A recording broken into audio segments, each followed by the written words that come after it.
इस क्वेश्चन में कहा गया कि a block of mass 0.2 kilogram is suspended from the ceiling by light string. A second block of mass 0.3 kilogram is suspended from the first block through another string. Find the tensions in the two strings. और आपको जी की value को 10 को मतलब लेके चलना है। तो देखिए इस क्वेश्चन में आपको ऐसे मान चलना है कि मान लेते हैं ये सीलिंग है अपना, ठीक है। अब यहाँ पे सीलिंग में क्या होगा कि हमने एक स्ट्रिंग यहाँ पे ले लेते हैं।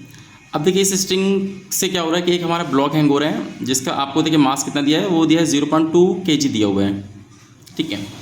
अब इसका क्या है, इसके नीचे एक और स्ट्रिंग यहाँ पे कहा गया है और यहाँ पे एक अनदर यहाँ पे ब्लॉक है जिसका मास हमको देखिए क्या दिया है 0.3 किलोग्राम दिया हुआ है। अब देखिए ये एक तो हमारा डायग्राम बन गया। अब कैसे इस चीज़ों को समझना है वो आपको ध्यान देना है।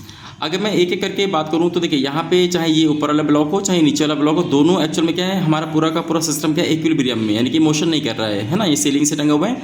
दैट मीन्स यहाँ पे सब ये ध्यान देना है कि हर एक ब्लॉक के लिए ऊपर के फोर्स और नीचे के फोर्स को आपको बैलेंस करना है। ऐसे यहाँ पे भी आपको ऊपर के फोर्स और नीचे के फोर्स को बैलेंस करना है। और सेकंड इंपॉर्टेंट चीज़ देखिए क्या है, यहाँ पे ये आपको स्ट्रिंग दिखाई दे रही है और एक आपको स्ट्रिंग यहाँ पे दिखाई दे रही है। मतलब यहाँ पे दो अलग अलग स्ट्रिंग है तो आपको दो टेंशन माननी है। मतलब एक यहाँ पे टेंशन आपको लेके चलना है, अज्यूम कर लेते हैं T1 और यहाँ पे टेंशन मान लेते हैं T2। अब सबसे इंपॉर्टेंट चीज़ देखिए ये है कि यहाँ पे क्वेश्चन में आपको ये बिल्कुल भी नहीं बोल रहा है कि आपकी स्ट्रिंग मास वाली है या फिर मासलेस है। तो आपको अज्यूम करके चलना है कि हमारी स्ट्रिंग क्या है, देखिए मासलेस है। और अगर ये मासलेस होगा तो कंफर्म है कि हमको पूरे में टेंशन सेम दिखा सकते हैं। तो देखिए यहाँ पे आप इस तरीके से टेंशन दिखा सकते हैं और यहाँ पे T1 और T1 यहाँ पे लिख सकते हैं, ठीक है। ऐसे यहाँ पे भी अगर आप देखेंगे तो यहाँ पे हम लोग टेंशन T2 और T2 को यहाँ पे दिखा सकते हैं। अभी देखिए डबल एरो आप कैसे यहाँ पे लगा रहे हैं, आप जान रहे हैं कि ये स्ट्रिंग क्या करेगी, इस ब्लॉक को नीचे खींचेगी और इस ब्लॉक को ऊपर खींचेगी। तो इस टाइप से आपको यहाँ पे एक्शन एक्शन पेयर के हिसाब से आपको लगाना है।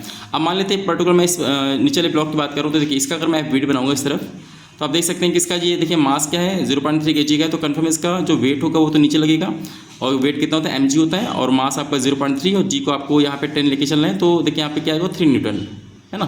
तो 3 न्यूटन आपका नीचे होगा। तो कन्फर्म में ऊपर आप जान रहे हैं कि T2 आपका फोर्थ इस ब्लॉक में ऊपर लग रहा है। तो देखिए अगर ये ब्लॉक हमारे क्या है कि इक्विलिब्रियम में बैलेंस में है तो कन्फर्म है कि आपको जो नीचे वाली स्ट्रिंग है उसका आंसर देखिए कितना है, वो आ गया 3 न्यूटन। सिमिलरली अगर हम ऊपर वाले ब्लॉक के बारे में यहाँ पे FBT बनाएंगे तो इसके थोड़ा ध्यान देना कि यहाँ पे हमारा जो मास है वो कितना देखिए 0.2 kg है। तो सबसे पहले इसको देखिए इसका खुद का जो वेट होगा वो नीचे लगेगा mg। तो यहाँ पे 0.2 इसका मास हो गया और g की वैल्यू 10 है। तो यहाँ पे पक्का 2 न्यूटन तो हमारा क्या लग रहा है, नीचे इसका वेट लग रहा है।